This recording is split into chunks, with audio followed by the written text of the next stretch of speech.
17 de abril de 2025, oeste do Iêmen. Um console de radar Houthi exibiu uma assinatura térmica. Rápido, alto e silencioso. Eles pensaram que era um drone. Uma interceptação comum. 2 mísseis. SIAD foram armados, travados e lançados. Naquela noite, porém, eles miraram em algo diferente de um drone. Era um Spirit B2, a espada invisível da Força Aérea do Ziwil. Mesmo os sistemas de rastreamento mais sofisticados são incapazes de detectar esta asa voadora com ângulos refletivos de radar. Quando um bombardeiro B-2 quer ser notado, você não o vê. Não aconteceu naquela noite. Os mísseis estavam queimando no céu. No entanto, o B-2 desapareceu antes que as ogivas pudessem sequer subir. Não foi tirado. Não foi atingido. Simplesmente sumiu. O Spirit continuou a se mover enquanto os Houthis lutavam para compreender o que acabara de acontecer. Silencioso. Tranquilo e a meio caminho do Oceano Índico, já fornecendo ao Diego Garcia dados de reconhecimento em tempo real. O mundo não estava preparado para a retaliação que resultaria do que o B-2 testemunhou e transmitiu naquela noite. Este pacote de ataque não foi típico. Não se tratou de um contra-torpedeiro disparando tiros de advertência nem de um drone atacando Ras Issa. Isso serviu de catalisador para o que hoje é considerado um dos ataques aéreos mais mortais, estratégicos e cirúrgicos da história militar recente dos DO. De fato, você testemunhou o resultado se assistiu às nossas análises do atentado de Ras Issa. Mas isso é só o começo. Os Houthis atiraram na aeronave errada, o que foi o maior erro que poderiam ter cometido. Além disso, a resposta não foi apenas precisa, mas também muito íntima. Os operadores Houthis ficaram para trás assim que os mísseis SIAD saíram de suas trajetórias de lançamento. Eles acreditaram que estavam mirando em uma aeronave americana após rastrear o calor e fixar uma trajetória. Uma visão típica sobre a costa do Iêmen é o drone MQ-9 Reaper. Eles não sabiam que não se tratava de uma plataforma desguarnecida, procurando distraidamente por picos de radar. Estavam sendo monitorados por um bombardeiro furtivo, em missão ativa. O B-2 Spirit havia entrado no espaço aéreo do Mar Vermelho em silêncio absoluto, voando alto, moldado para desviar ondas eletromagnéticas e coberto com materiais que absorvem radar. Era quase indetectável pelos sistemas de detecção tradicionais devido à sua seção transversal de radar, menor que a de um pássaro. Fora projetado para ser esquecido, não apenas para passar despercebido. Algo, no entanto, havia apitado. Um pulso rápido do radar. Fosse o que fosse, os Houthis tinham uma oportunidade de atirar, e eles a aceitaram. Em torno de Al-Hudaida, 2 mísseis terra-ar dispararam na escuridão a partir de um local secreto de Sam, escavado na encosta rochosa de uma montanha. Os receptores de ameaças a bordo do B-2 emitiram um som baixo. Já no meio do voo, o piloto utilizou contramedidas e uma manobra de proteção. O bombardeiro não precisou correr ou mergulhar. Apenas permitiu que sua furtividade cumprisse sua função, que era desaparecer. Os mísseis não estavam mais travados. Nada. Nenhum contato. Nenhuma detonação. No entanto, os sensores do B-2 capturaram cada momento. Vetores de lançamento, trajetórias de mísseis, impressões digitais infravermelhas e, acima de tudo, as coordenadas exatas do local de lançamento. Os dados foram enviados diretamente para um canal de missão ao vivo em Diego Garcia. Analistas detectaram impressões digitais térmicas de outros equipamentos próximos. Escanearam a topografia ao redor e indicaram o local de origem em questão de segundos. A ameaça que o bombardeiro acabara de detectar não era única. Pertencia a uma rede de lançamentos móveis. Enquanto os Houthis se movimentavam freneticamente, ardiu. Um perfil telemétrico completo do local já havia sido construído pela Força Aérea. Foi então que as coisas mudaram. Uma aeronave, mesmo tão sofisticada quanto um B-2, normalmente terminaria seu trabalho. carregaria os dados após o voo e deixaria o comando em terra cuidar do resto. No entanto, esta noite foi única. O Spirit era mais do que um simples voo de reconhecimento. Estava totalmente equipado, com um conjunto de diadems projetados para alvos subterrâneos reforçados, grandes penetradores de munições e GBU-57s. O comando já tinha uma opção e não precisou de horas para chegar lá. O ataque com B-2 foi considerado um ato direto de hostilidade. A ordem? Retribuição instantânea. E não há alarde na retaliação do B-2. Não há preparação ou avisos. Rastreadores não iluminam o céu. Chegam com total surpresa. Em silêncio e com precisão. O B-2 mudou de curso em alta altitude, obscurecido por nuvens e curvatura. Do Commando. Um novo perfil de ataque foi enviado. O avião inclinou-se alguns graus para o sul. No entanto, esse pequeno ajuste foi suficiente para colocar sua carga útil dentro do alcance ideal de ataque do local Houthi. O Spirit registrou as coordenadas do GPS e se preparou para o lançamento, enquanto os rebeldes em terra continuavam a olhar para o horizonte em busca de confirmação visual de uma morte. O primeiro par de JDAMs partiu silenciosamente. Eles atingiram um centro de equipamentos escondido sob um bunker camuflado a menos de 1 metro do objetivo, após caírem com a gravidade e fazerem uma correção no ar. A explosão aconteceu instantaneamente. A encosta foi iluminada por explosões secundárias. Era uma cratera onde antes havia um ponto de lançamento. Mas não parou por aí. O que a inteligência havia identificado como um abrigo subterrâneo protegido, provavelmente contendo munições ou pessoal de comando, foi alvo de mais 2 bombas. A ação foi realizada pelos penetradores de 260 kg. Menos de 15 minutos se passaram entre o disparo inicial dos Houthis e a última explosão. Do lançamento otimista à devastação completa em 15 minutos. E o B-2 já tinha ido embora. Invisível. Intocável. Objetivo alcançado, subindo para o oeste. Havia um propósito para a presença do B-2 sobre o Iêmen. Quando o bombardeio de superfície se mostrou insuficiente, ele foi enviado para a capacidade de ataque em profundidade. Esta aeronave não está na linha de frente. Esta alavanca é estratégica. E você sabe que algo importante está por vir quando ela se move.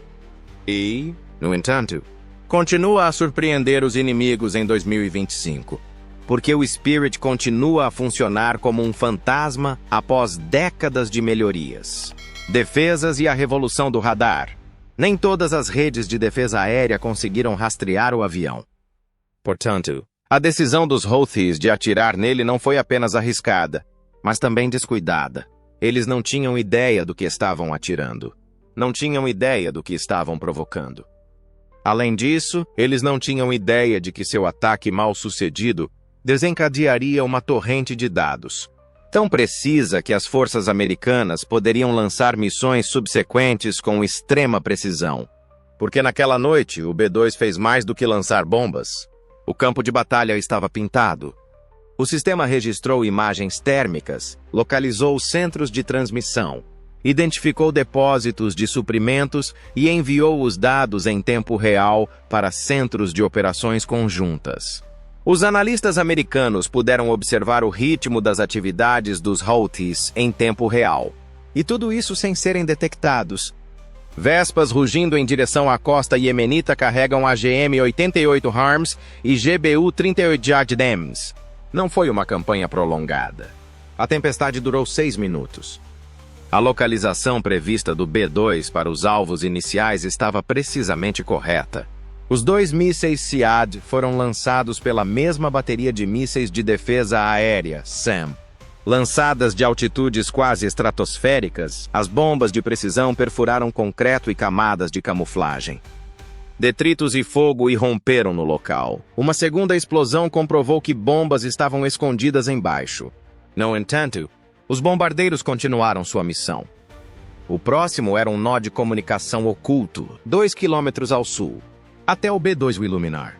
Ele havia permanecido em silêncio por semanas. Fora removido do mapa por um destruidor de bunkers.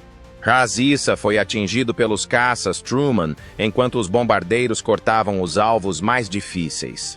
Era mais do que um porto. Era uma artéria importante.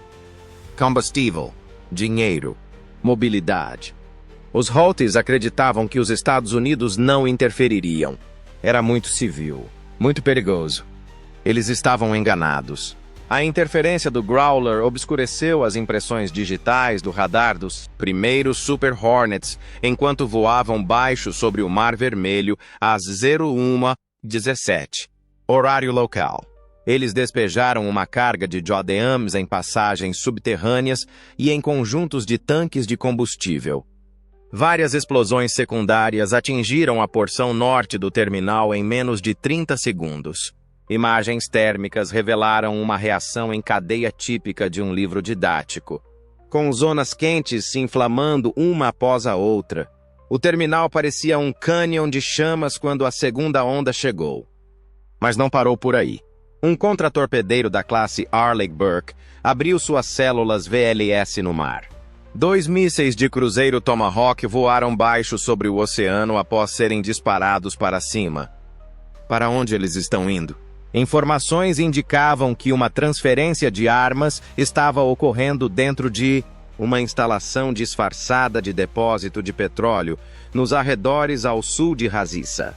O prédio foi imediatamente atingido por um míssil.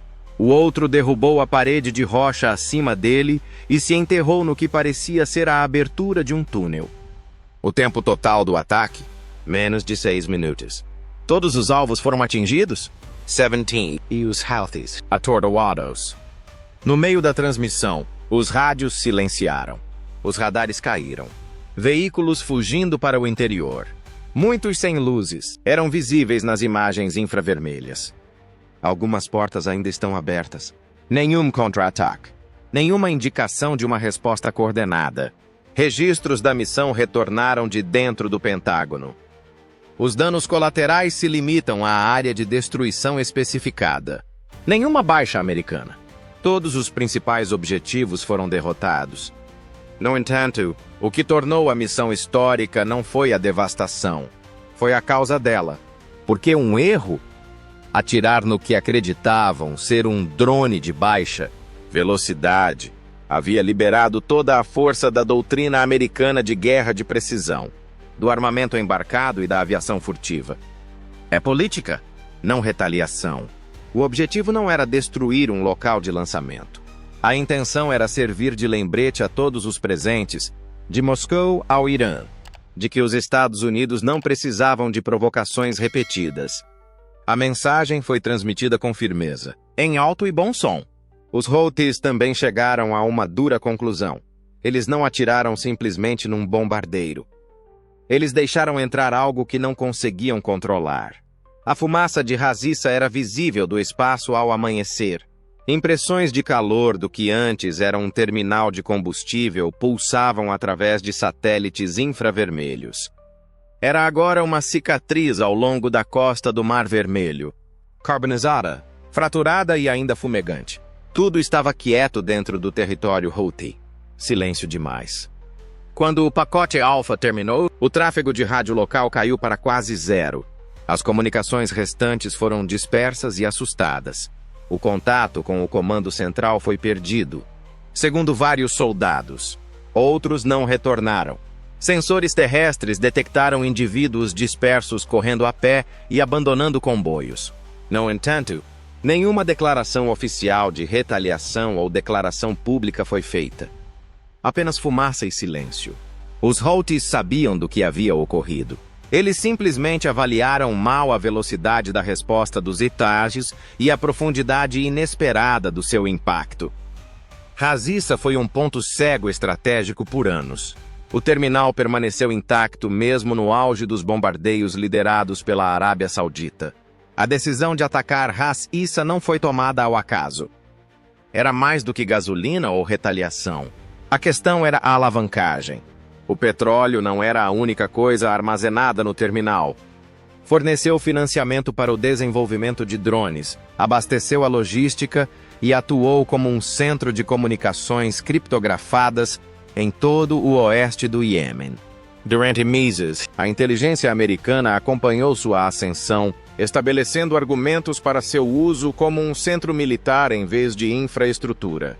Quando um B-2 foi alvejada, essa designação passou de teoria para alvo, e os regulamentos seguiram o exemplo. Os mercados de petróleo mudaram 24 horas após o ataque. Em todo o mundo, analistas de defesa correram para entender o que acabara de acontecer. Teriam os Estados Unidos ido longe demais? Ou Washington teria sido coagida pelos Houthis? Mensagens internas dos Houthis em canais criptografados revelaram mais do que apenas pânico. Eles demonstraram perplexidade. Perguntas recorrentes sobre sistemas de radar desaparecidos. Perguntas sobre transmissões de GPS que estão bloqueadas. Rumores de um ataque online. Não havia mais policiais solicitando respostas do quartel-general. Eles não sabiam que um ataque de retaliação havia sido possível graças ao pacote de dados do B-2. Tinha derrubado todo um sistema de comunicação. Não havia relés de chave. Os nós de comando estavam quebrados. Antes que pudessem ser movidos, unidades de lançamento móveis explodiram. Em Ras Issa, havia mais do que apenas combustível queimando. O problema era o ritmo. A sensação de que tinham autoridade. O mundo esperava uma palavra dos Estados Unidos, mas nenhuma veio. Nenhuma coletiva de imprensa. Nenhum anúncio que faça seu coração disparar. Apenas vídeo. Fotos de terra queimada vistas do espaço. Mapas de calor. Comparações entre antes e depois. E um fato básico. Houve uma mudança. Os Houthis não acreditavam mais que seus sistemas SAM pudessem disparar sem consequências. A mensagem foi muito mais incisiva para seus apoiadores. Se você ocultar suas atividades atrás de ativos civis, esses ativos estarão sujeitos a ataques. Isso foi mais do que uma simples reação a uma provocação. Foi uma mudança de filosofia. A guerra entrou em uma nova fase, na qual bombardeiros furtivos caçam em vez de ficar em alerta, onde os alvos são portos que servem como cofres de guerra, onde a imobilidade de 6 minutos de uma tela de radar poderia indicar que o próximo ataque já está a caminho. As crateras deixadas por 17 de abril não foram os únicos efeitos do evento. Todo o tabuleiro de jogo mudou de forma. O que vem a seguir? Os Houthis não eram mais os responsáveis. O ataque de 17 de abril foi clássico em termos de terminologia militar. Exato. Organizado. Decisivo. Mas foi mais do que apenas a execução que o tornou único. Transmitiu uma mensagem, não apenas aos Houthis, mas a todos os atores que monitoram de perto a região. Os Estados Unidos mantiveram uma postura predominantemente defensiva no Mar Vermelho até então. Drones voavam por aí, canais de navegação eram monitorados por contratorpedeiros, ameaças eram rastreadas, registradas e, às vezes, enfrentadas com reações minimamente regulamentadas. Eram normas de engajamento cuidadosas e comedidas. O ataque a Ras Issa foi particularmente perturbador devido a essa postura. Porque desta vez os Estados Unidos não reagiram simplesmente à provocação. O roteiro foi virado de cabeça para baixo. Foi preciso mais do que apenas desferir golpes poderosos para mobilizar um bombardeiro B-2. O ápice da capacidade furtiva americana tinha a ver com a sinalização de intenção. Não estamos mais agindo no ritmo que você impôs. Esse é o tipo de intenção. Os Houthis se acostumaram a atuar na zona cinzenta, assim como seus aliados em Teherã, Damasco e outros lugares.